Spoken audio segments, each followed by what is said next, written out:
Greetings and salutations. Welcome back to the Legal Beagles. I'm sorry I've been absent for the last couple weeks.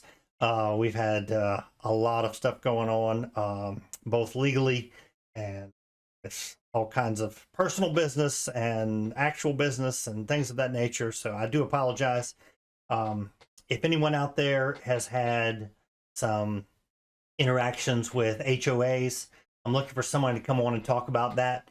So if you know of anybody about that, that'd be great. I put in a request for Vivek Ramaswamy since he does a lot of law stuff, and I put in we're trying to track down Eddie Craig, trying to get him on here soon. So if anybody knows any of those guys and can facilitate our meeting or our communication, that would be fantastic. In the meantime, getting to the point, here are the highlights. I say highlights, but they're sad state of affairs, of course, but these are the highlights from the Senate Judiciary Committee meetings for the last 3 months. I've been watching and slowly gathering all the information and things of that nature. Now, I didn't highlight any Democrat questioning because I didn't think anybody needed to see puff questions about how pretty they look or anything else like that.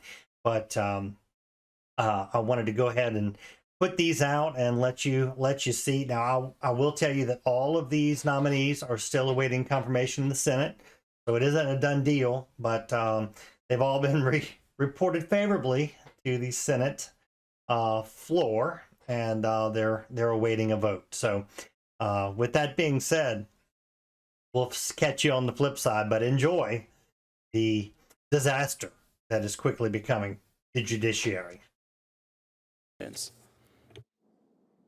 Thank you, Madam Chair.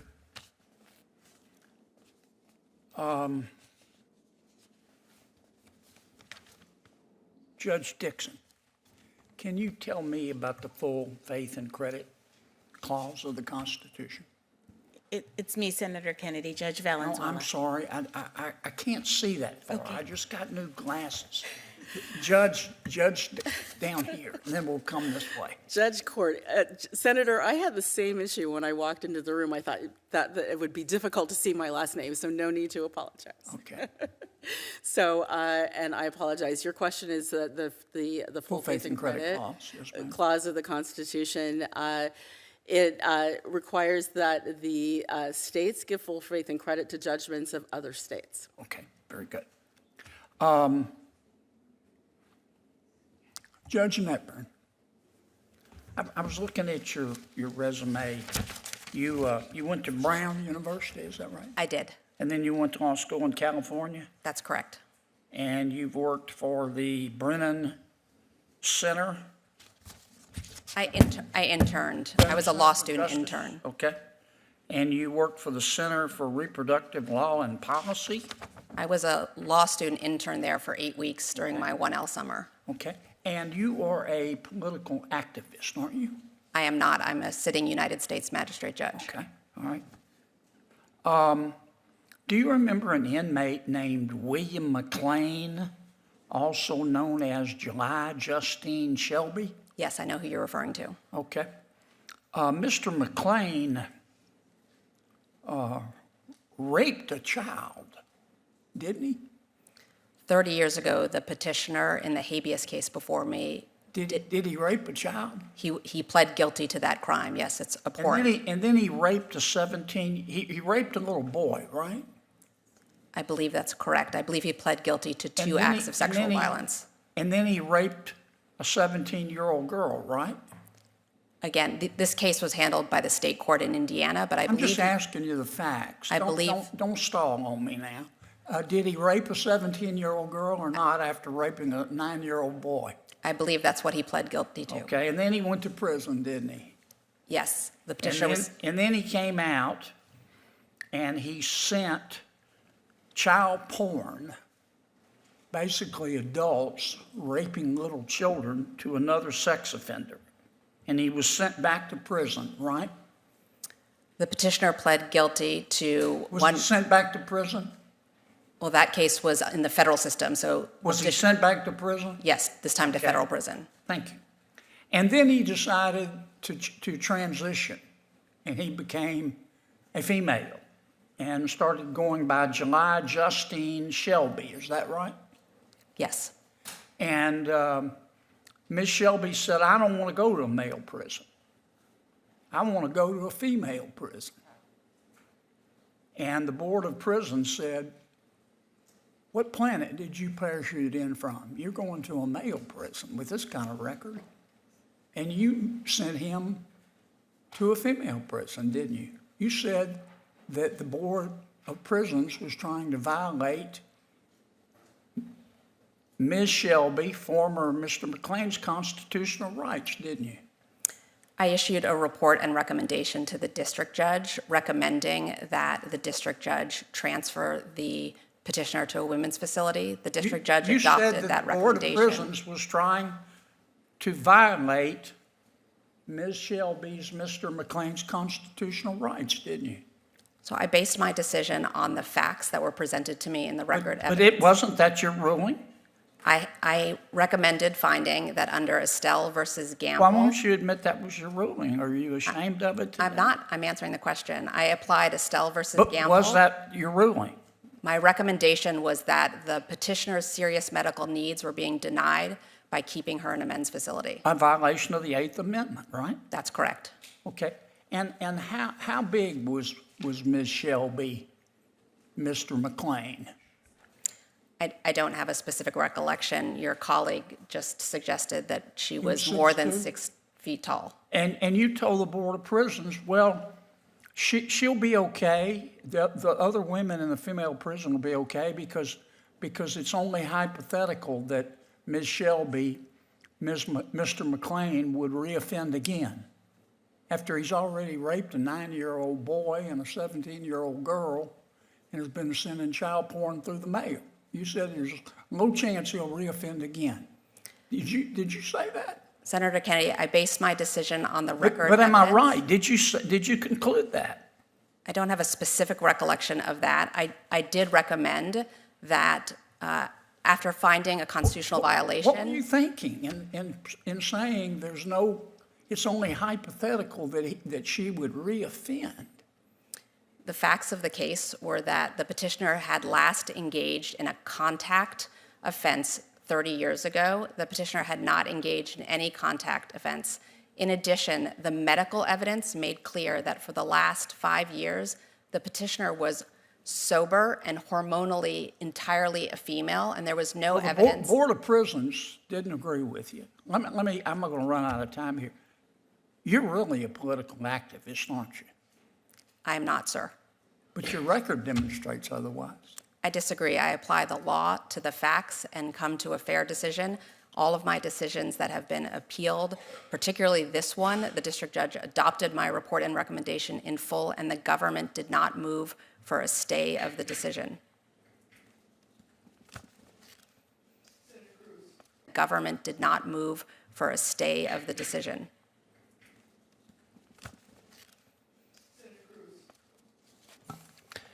Well, Judge Netburn, I'm going to continue on this line of questioning. In your court, what matters more, the rights of individuals or your political ideology? I apply the law to the facts. I asked a question, which matters more? Well, my political ideology doesn't matter at all. Okay, so I don't believe you. And I think this case demonstrates that you are willing to subjugate the rights of individuals to satisfy your political ideology. This case involves a male defendant who raped a 9-year-old boy. Was he guilty of that? Yes, the petitioner pled guilty to that. Okay, so he raped a 9-year-old boy. He also raped a 17-year-old girl. Was he guilty of that? He pled guilty, the petitioner pled guilty to that crime as well. So was he guilty? I hope so, because she pled guilty to it. He was a he when he did this. That's correct.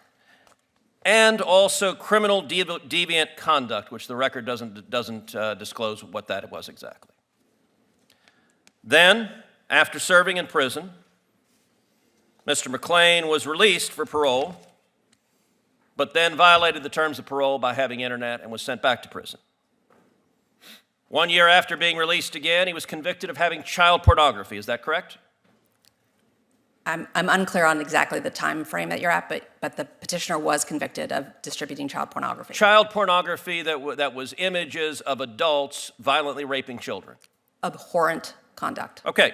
For which there are real victims. And this individual, 6'2", biologically a man. A minute ago you said that when this man decided that he was a she, you said this individual was, quote, I wrote it down, sober and entirely a female. That phrase struck me as remarkable. Did this individual have male genitalia? I think what I said, or at least what that is a verbatim quote, entirely a female. Sorry, what I meant to say was hormonally a female. Okay, but that's not entirely. Did this individual have male genitalia? Yes. So you took a 6'2" serial rapist, serial child rapist with male genitalia, and he said, you know, I'd like to be in a women's prison. And your answer was, that sounds great to me. Let me ask you something. The other women in that prison, do they have any rights? Is that a question you're yes, asking me? The other women in that prison, do they have any rights? Of course. Do they have the right not to have a 6'2" man who is a repeat serial rapist put in as their cellmate? Senator Cruz, I considered the facts presented to me, and I reached a decision based on what the law I asked is. you a question. Do they have a right not to have a 6'2" man who is a serial rapist put in as their cellmate? Do those women have a right to that? Every person who's incarcerated has the right to be safe in their space. But you didn't think so. You didn't think so. And in fact, I'm going to give some quotes from your order because Senator Kennedy is right. This is not a judge's order. This is a political activist. By the way, the beginning of your order says, at birth, people are typically assigned a gender. I got to say that would astonish a lot of Americans. A lot of Americans think you go to the hospital, a baby is born, and congratulations, you have a little boy, a little girl. The assigned a gender, I know you went to Brown, but it sounds like it's in a college faculty lounge with no bearing on reality. The Bureau of Prison argued what I'm saying right now, that if you put this person in a female prison, there will be a risk of sexual assault to the women. And you know what you did? You said you didn't care about the women. I'm going to quote what you wrote. You wrote, quote, the Bureau of Prisons claim penological interest in protecting female prisoners from sexual violence and trauma. This interest is legitimate, that's kind of you to say, but there are no signs that petitioner is at risk of reoffending. The record is devoid of evidence of incidents of violence or assault during petitioner's incarceration when she was the perpetrator, only the victim. A theoretical risk of sexual assault by the prisoner without more cannot support the BOP's position. No evidence, theoretical. Have you dealt, in what universe is someone who is a serial repeat child rapist not at a risk of reoffending? Senator, as I do in every case. I know you've been told to repeat the line, I follow the law. I asked a question. In what universe is someone who is a serial repeat child rapist not at risk of reoffending? Sir, I looked at the facts that were before me in this case. All of the evidence, including the statements of every warden who had supervised this petitioner. You also wrote, the BOP also posits that permitting petitioner to live among women will be traumatizing and possibly dangerous to them. This concern is overblown. I have to say, if I were the father of one of those women, and you decided that my daughter's cellmate was going to be a 6'2" man who over and over and over again committed violent sexual assault, I would say the entire justice system is absurd, and it is clear on your record your political ideology matters a heck of a lot more than the rights of those women that you endangered. I think you're a radical, and I think you have no business being a judge. Judge Netburn, there was an opportunity during your exchange with Senator Cruz that you were attempting to offer a response relative to the conditions under which this petitioner was unsafe in the facilities in which she was being held. I'd like to offer you the opportunity to finish that response. So the facts that were presented to me and what I relied on to make my decision were that the petitioner had engaged in no violence, no physical violence, no acts of sexual violence whatsoever while in custody. All 3 wardens who supervised the petitioner requested that she be transferred to a women's facility because of her serious medical needs. In addition, the Bureau of Prisons' longtime medical provider testified at a 2-day hearing in my courtroom and recommended that the petitioner be transferred because of her serious medical needs. And the last thing I'll say is that the Transgender Executive Council, which is the body that makes decisions on behalf of transgender transfer requests within the Bureau of Prisons, never said that the petitioner could not be transferred, and never, ever said that she couldn't be transferred because of any risk of violence. What the Transgender Executive Council repeatedly said in denying the request was simply that she needed to maintain her hormone levels. That was the repeated justification for the denial of transfer. But the petitioner had reached full female hormone levels before even being incarcerated. At the time, the district judge in Indiana who sentenced the petitioner requested that she be placed in a women's facility. Her hormones were entirely female at that point, and so the decision by the Transgender Executive Council to deny the transfer request based on this idea that it was only because her hormones needed to be consistent and stabilized, I found was a pretext, but they never once said she cannot be transferred because of violence. It was always based on this idea that her hormones had to be transferred. Thank you, Judge Netburn. Senator Judge Padilla. Netburn, that's Senator directly Padilla, contrary to what your Senator, you report all said. have That is had direct- all. No, No, no, no, no, no, no, no, you're no, gonna no, follow no. up. We're gonna be- No, You're there gonna is follow up, no and that's follow-up. how it No, works. there is not. That is There exactly is- how it works. Look, If we you gonna be follow allowed up, to you didn't get ask extra time, questions? and she just directly contradicted her own report. I'm just going to read her own words This isn't because fair, it's Madam exactly Chair. the opposite of what she said. Your own report. Senators, says, quote, I gave both of you more time to finish your line allowed of the witness to questioning. testify I and allowed the witness and to you jumped in finish and took her. another round. I allowed You the took witness another to round. finish You her opened the door. response. You I opened the allowed door the to this. witness to finish You're her abusing response. your status That is, chair. Okay, I understand That that you're is not- scared of the You are facts. abusing I your have- status Chair. as chair.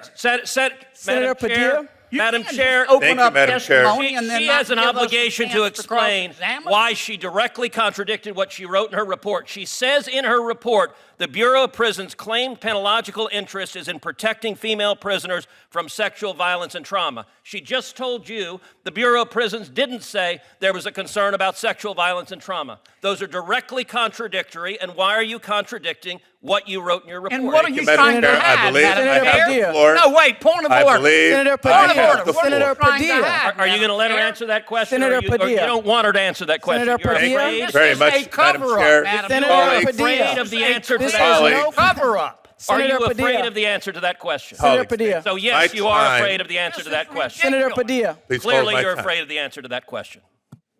This is Thank you. absurd. Two of the nominees before us. Appreciate your patience and your dignity. Ms. Berner, you didn't tell Senator Graham the truth, did you? Senator, I took an oath to tell the truth, and I have done so faithfully. Now, on February 22nd, 2018, you spoke to the American Constitution Society, and this is what you said. The right to work movement is deeply racist. You said that, didn't you? Senator, I do not have that speech in front of me. I have spoken on a number of occasions You about the turned history. your notes over to us. You didn't read them before you turned them over? Senator, I've spoken on a number of occasions about the history. I was not speaking Are you about. saying that you didn't say that? Senator, I've spoken on a number of occasions about the Yes, ma'am, are history. you saying that you didn't say that? I have turned over all of my notes from my speeches. I don't think you're telling the truth, Ms. Berner. Let me ask you another question. Do you remember Mindy Sturgey? No, sir, I do not remember. I'm embarrassed you don't remember her.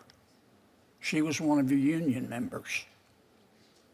She alleged that she was the victim of sexual discrimination at one of your local unions. This is what she said. She alleged that one of the executives there asked her, quote, if she enjoyed rough sex and bondage.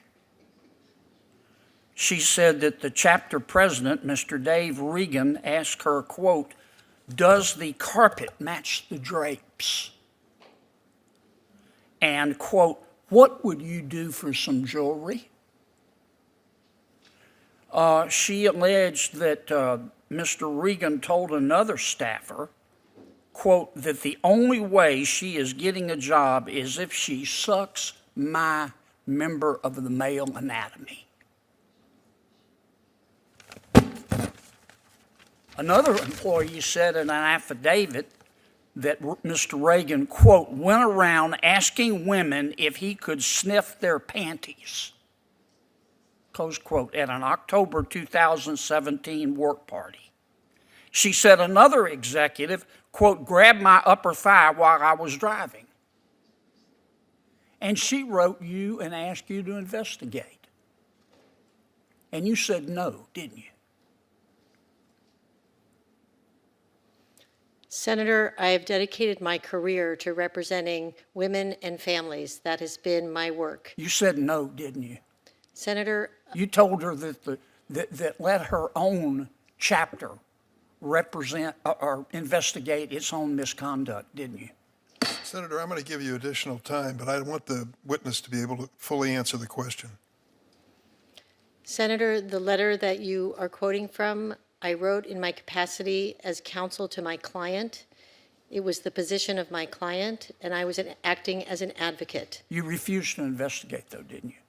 Senator, I believe that I have faithfully adhered to my obligations as an attorney for my client. I don't think Ms. Sturgis would agree with you. In fact, Mr. Reagan, the chapter president, is still the president, isn't he? I You don't believe even know? Dave Reagan is the president of one of our local union, of one of Wow. SEIU's local unions. Yes. Wow. Mr. Mangy.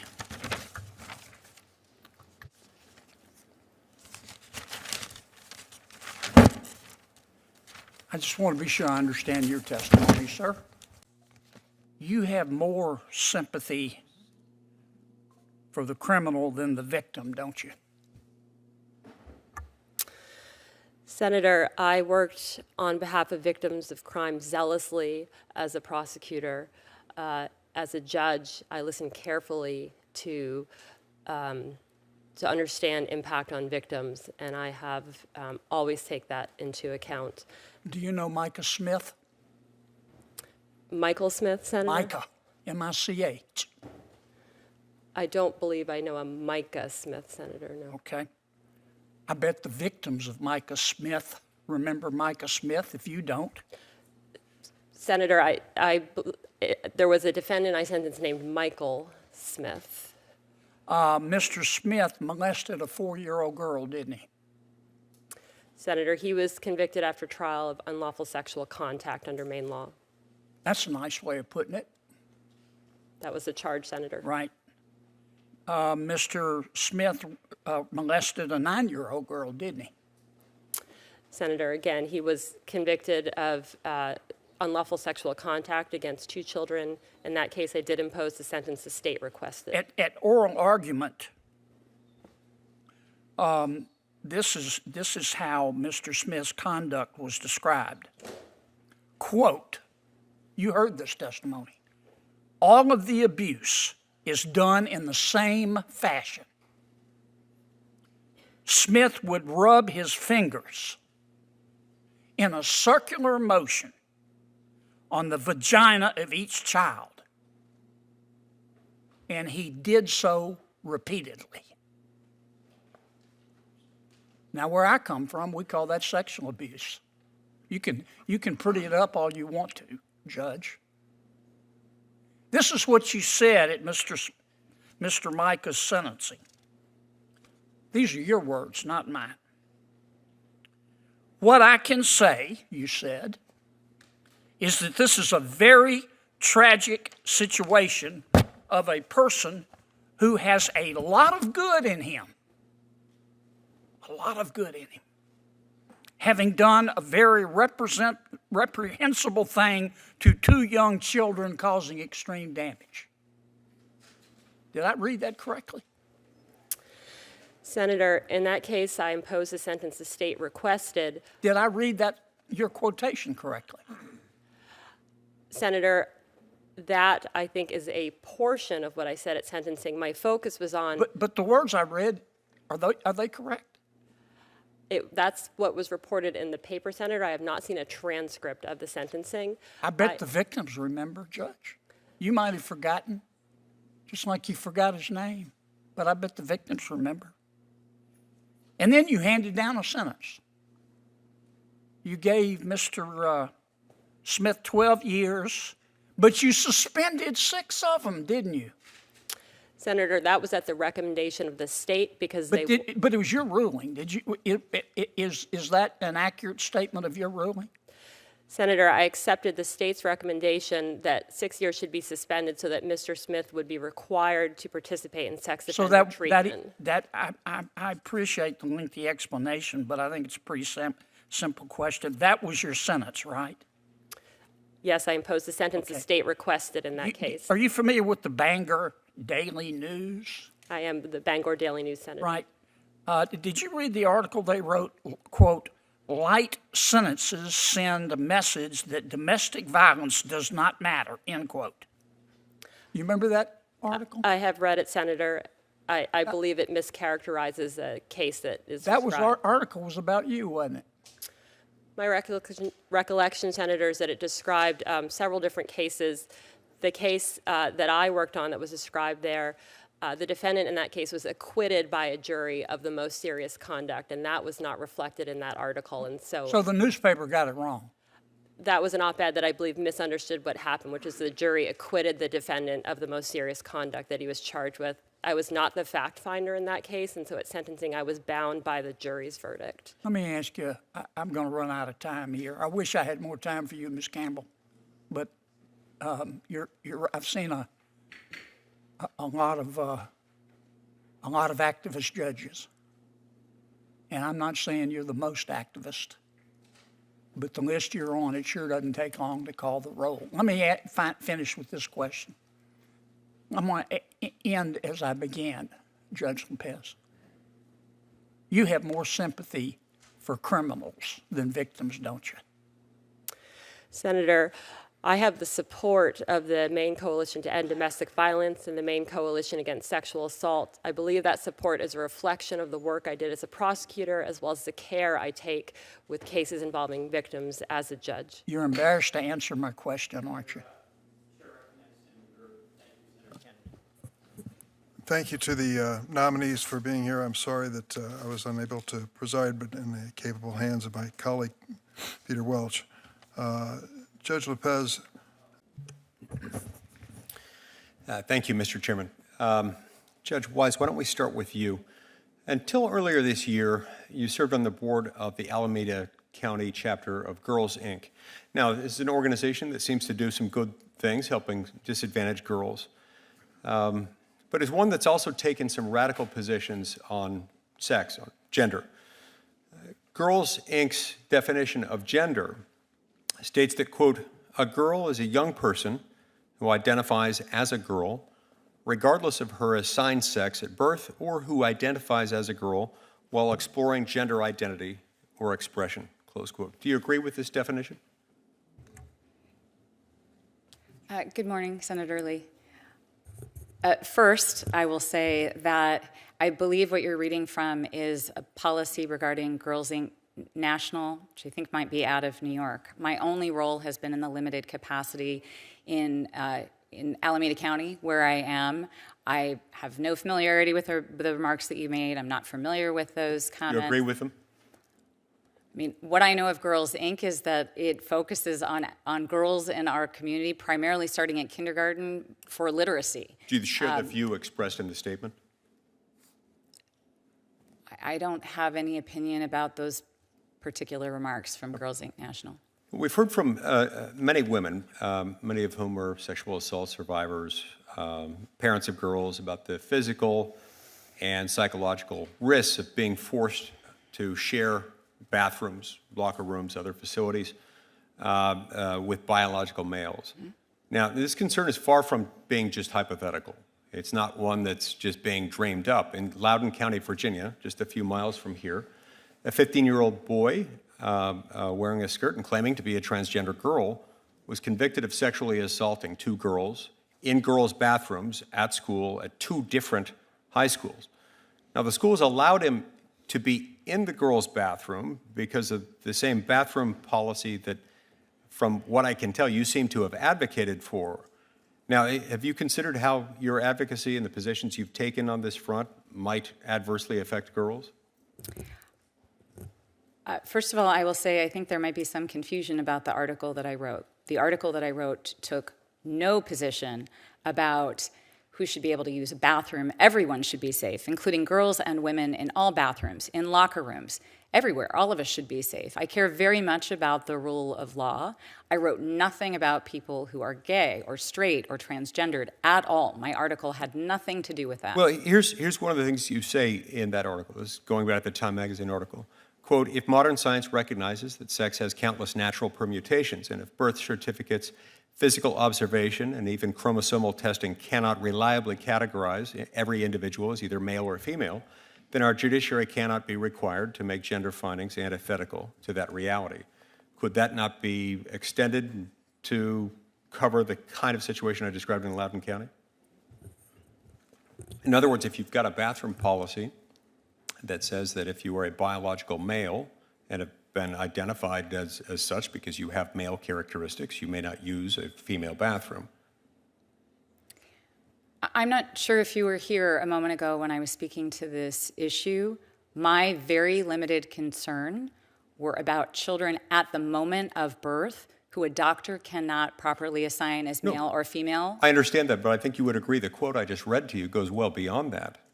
And so it's one thing to make the statement, as you were suggesting a moment ago, one that might apply in 1 out of 120,000 cases where you've got a very rare genetic abnormality or something like that, Klinefelter syndrome or something of the like. But the statement I just read is much broader than that, is it not? So the statistics I am familiar with the World Health Organization indicates that it's approximately 1 in 2,000, 1 in 20,000 that are serious. That is a baby born every other day. I think that the 1 in 2,000 figure is based on much different criteria, and it's not actually intersex positions. We're running out of time. I want to turn to Ms. Provenzino for a moment. Ms. Provenzino, you spent some time with the Advocates for Human Rights. This is a group that has at times taken some very radical positions. Now, among other things, they've made statements suggesting that they see their more conservative neighbors as oppressors, stating, quote, today's anti-transness and anti-queerness is largely rooted in Euro-American colonialization. Forced assimilation into Christianity is part of the process of cultural genocide and the imposition of a gender binary and normative forms of sexuality. Do you stand by your association with this group, and do you agree with that statement? I worked with Advocates for Human Rights as the inaugural Wellstone Legal Fellow immediately after clerking for Judge Diana Murphy. That was in 2004 to 2006. I have no familiarity with these statements, nor do I take any position on them, Senator.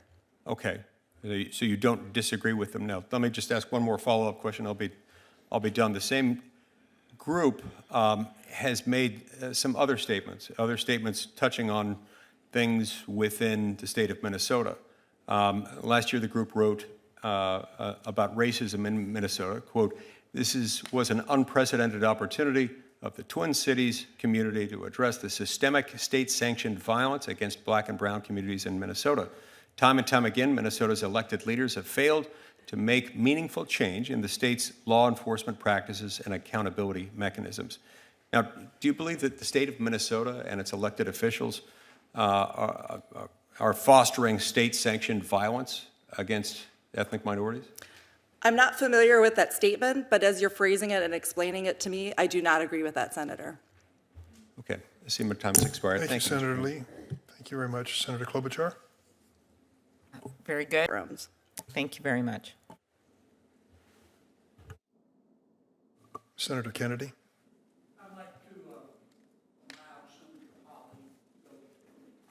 Well, that's very nice of you. Senator Hawley? Thank you, Senator Kennedy. Thank you, Mr. Chairman. Congratulations to all the nominees. Thanks for being here. Judge Wise, let me just start with you.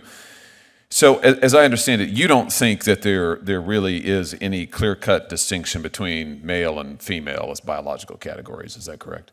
That is not correct. That's what you wrote. Sorry, that is not correct. Well, that's what you wrote. Look, I'm reading your article, your Time Magazine article. Just to be clear, you wrote this while you were a sitting judge, 2017? You were on the bench?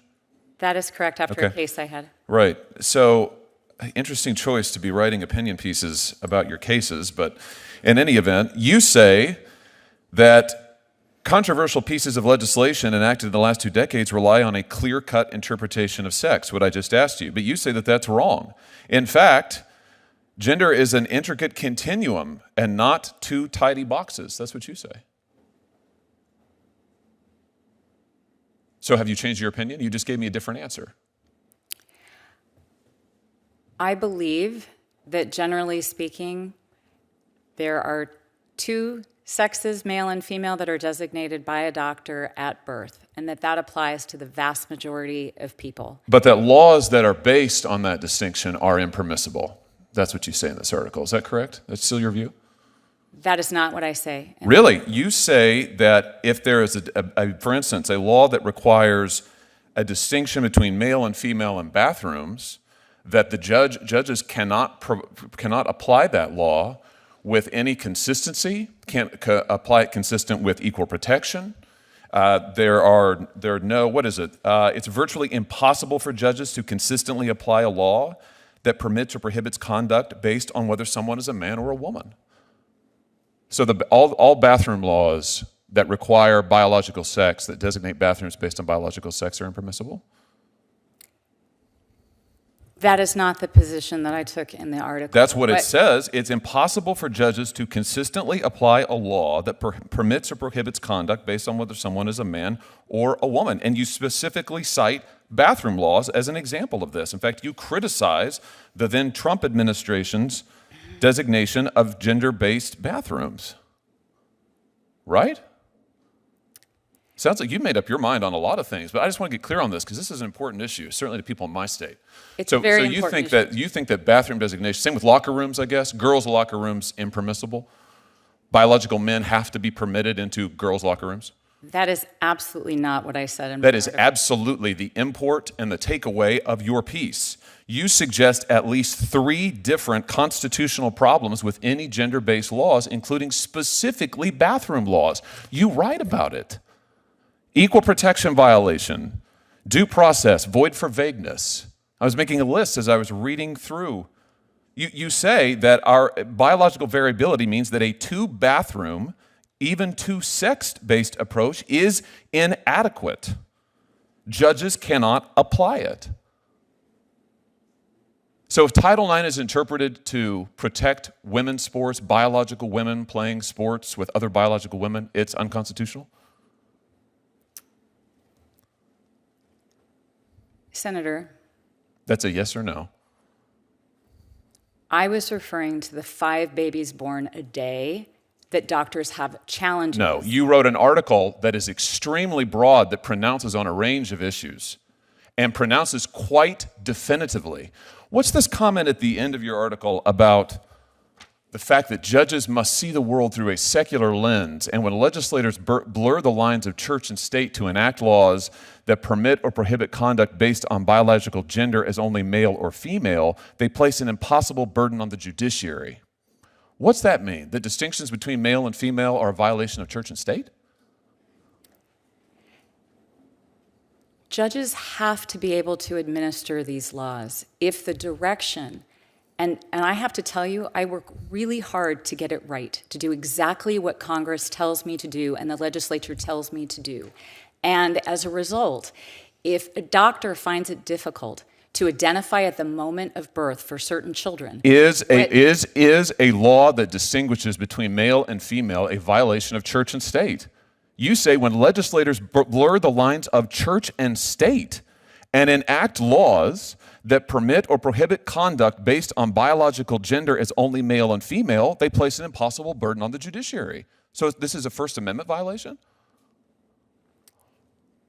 If what you are telling judges is that in order I'm to not make- telling you anything. I'm reading you your comments, and I am asking you if you are still committed to these, and it sounds like you are.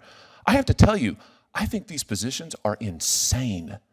I think the idea that laws based on the distinction between male and female are a violation of church and state is insane.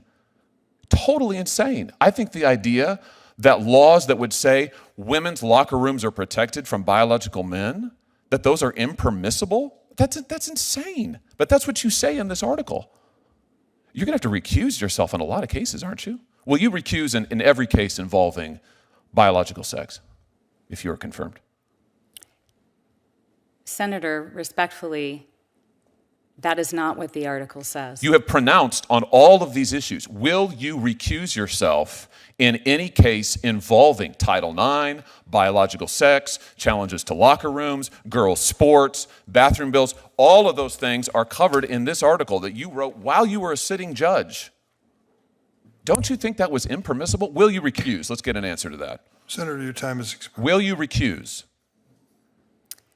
I did not take a position as to those issues that you have raised. You took a position on all of these things, and your position is insane, totally insane. I will absolutely not vote for you. There's not a world in which I could support you. I can't believe you have been nominated. And if you are confirmed, which I hope will not happen, you absolutely must recuse across all of these cases or stand in violation of the Code of Judicial Conduct. I'm shocked you're sitting here today. Judge Weiss, you were unable to complete several answers. I'll give you that opportunity now. Thank you. The thesis of the article, which begins right after the introductory material, that is the first sentence of the third paragraph, makes it absolutely clear that my article had nothing to do with people who are transgendered or gay. It dealt with a narrow issue about babies who are born where doctors are challenged making a determination about sex. And as a sitting judge who has to administer potentially laws where I would have to make such a determination that doctors sometimes find it difficult to do, I think it is critically important. It's important under the Constitution. It's an obligation that we have to treat everyone to have equal protection under law. It is the words that is listed above the entrance to the United States Supreme Court. I actually believe that everybody who is in here cares about all newborn babies and what the circumstances are for all of them. And for those children who eventually become adults, I believe that the legislatures and Congress need to help judges and give a clear indication about what to do in those limited instances. And that is all. Senator Butler. Congratulations to our nominees. Ms. Lanthier, your daughter's name is Addison or Allison? My daughter's name is Allison. Allison. And Allison's here. Allison is here. My grandchild Rona is also here. Allison, would you like to say anything?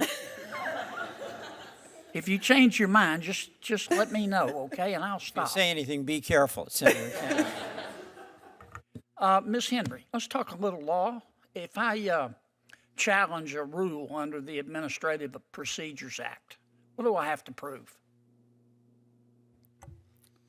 Thank you for that. You are welcome. Question. Senator, in the 25 plus years that I've been trying cases in federal court and in state court, I've never had to bring a claim under the Administrative Procedures Act, so I'm not sure of what's required. You don't know the answer? I don't. Okay. All right, let me ask you this. You'll probably see this in district court. Is partisan gerrymandering legal?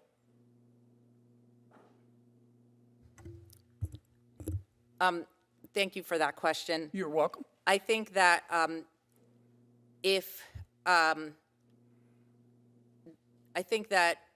I I would have to evaluate that claim if it were before me. And in doing so, I would look at what's involved in. But is it legal?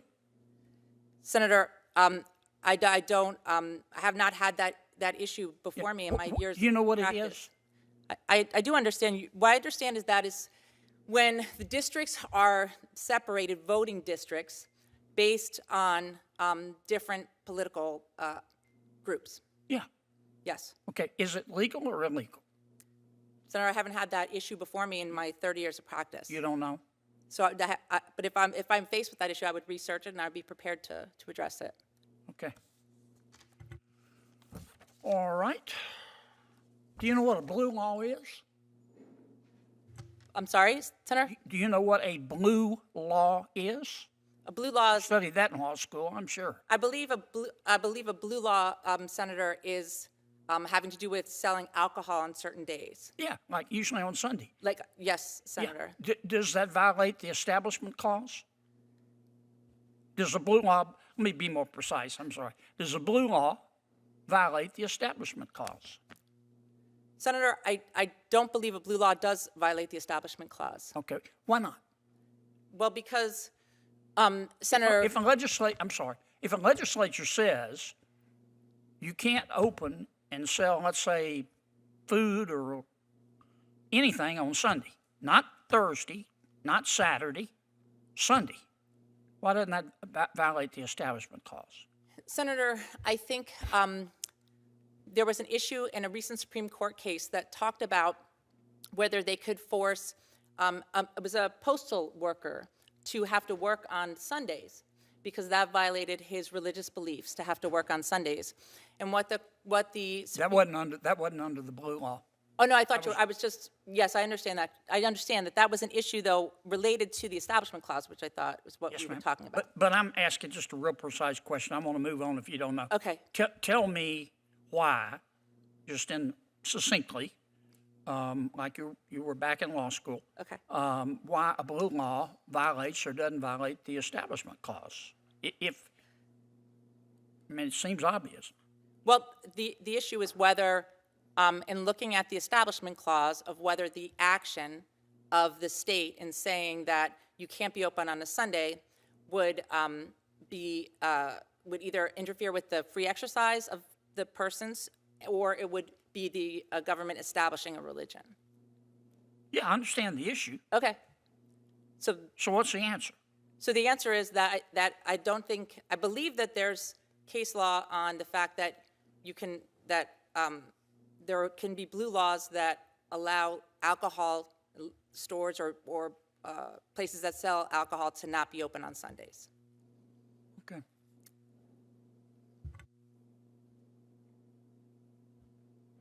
Tell me the difference between proximate cause and cause in fact. Thank you for that question. You're welcome. So my understanding of proximate cause is something that's or directly caused by something is cause in fact, and if it's inadvertent, I believe it would be proximate cause. But as I said, in my 30 years of practicing criminal law, that type of causation is not the type that we usually address. It's usually whether something's intentional, and that's most relevant to our criminal practice. I don't understand what you just said. I'm saying when you talk about... Let's try it again. Okay. What's the difference between proximate cause and cause in fact? My understanding of it, Senator, and because it has not come up in my 30 years of criminal practice, is that we look to whether something was directly caused or inadvertently caused, and that would be the idea of the difference between the two levels of causation. And I was only saying that in my criminal practice, when we look at whether something is caused, we look at the intent of a statute or of someone's action. Intent has nothing to do with it. I know, I understand that. I was just simply, I was explaining in the a difference civil case. Yes, I understand that. That's criminal. Yes, correct. All right. Tell me about the consumer welfare standard. The Senator's time is close to expiring. How much time do I have left, Mr. Chairman? It's just you and me. We're down to the big guns here. Can you just tell me about the consumer welfare standard real fast? Senator, in my 30 years of practice, I've never, in numerous jury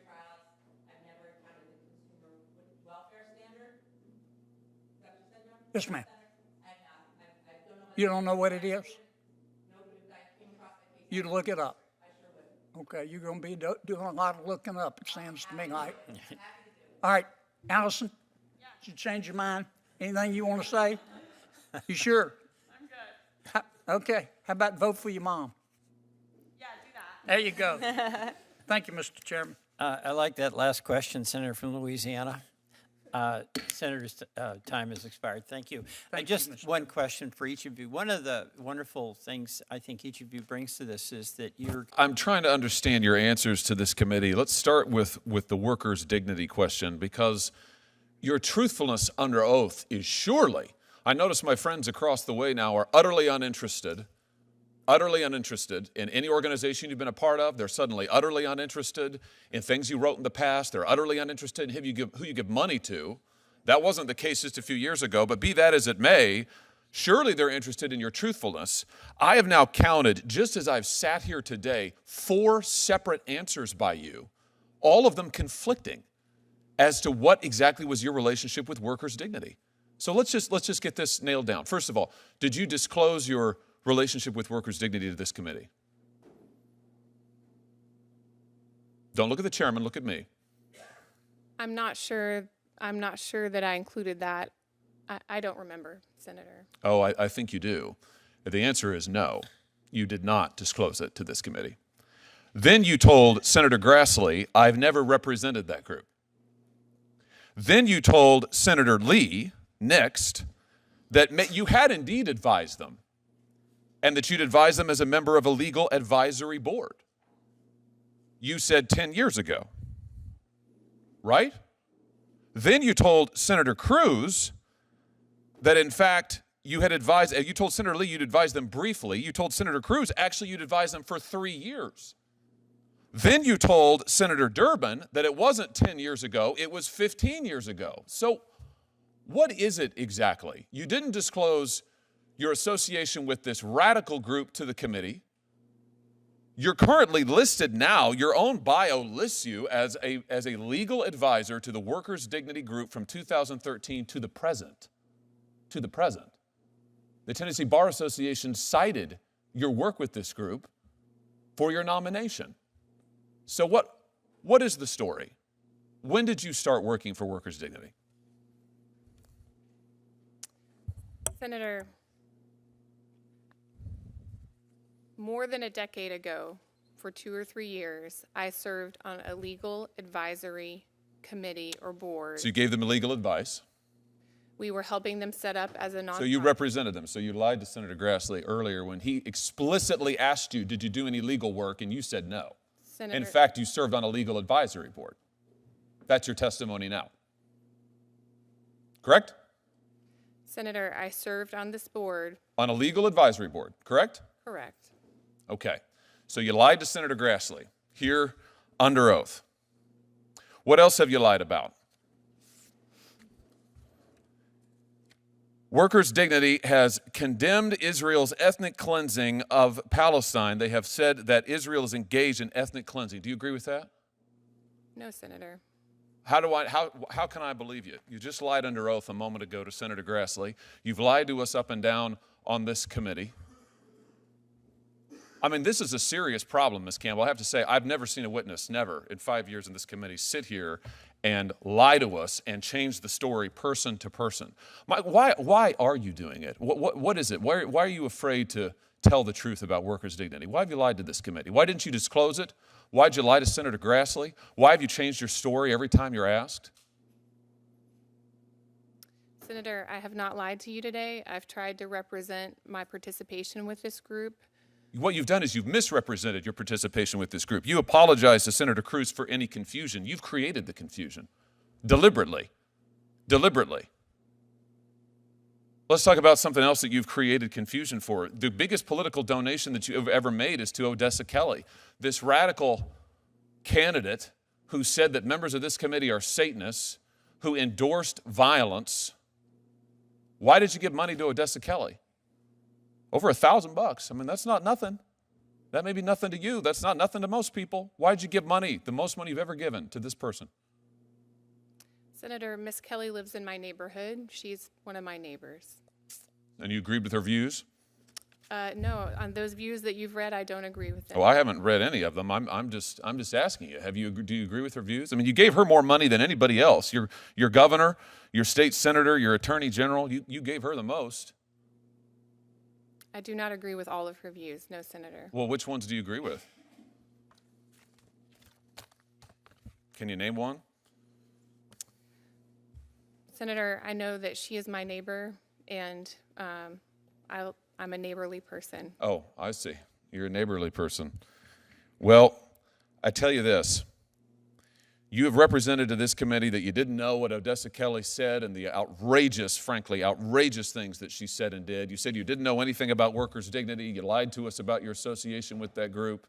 You said you didn't know anything about the Tennessee, the Tennessee Immigrant Refugee Rights Coalition, who thanks you personally in their introduction. You said you didn't know anything about that. I mean, either all of these people are liars or you are, Ms. Campbell. It's one or the other. It's quite a pattern. Maybe they all are. But given what you've told us under oath today, I think the answer is you are. And for that reason, you are utterly unqualified to sit on the federal bench. Senator's time has expired. Thank you, Ms. Campbell, and thank you, Judge Lopez. Your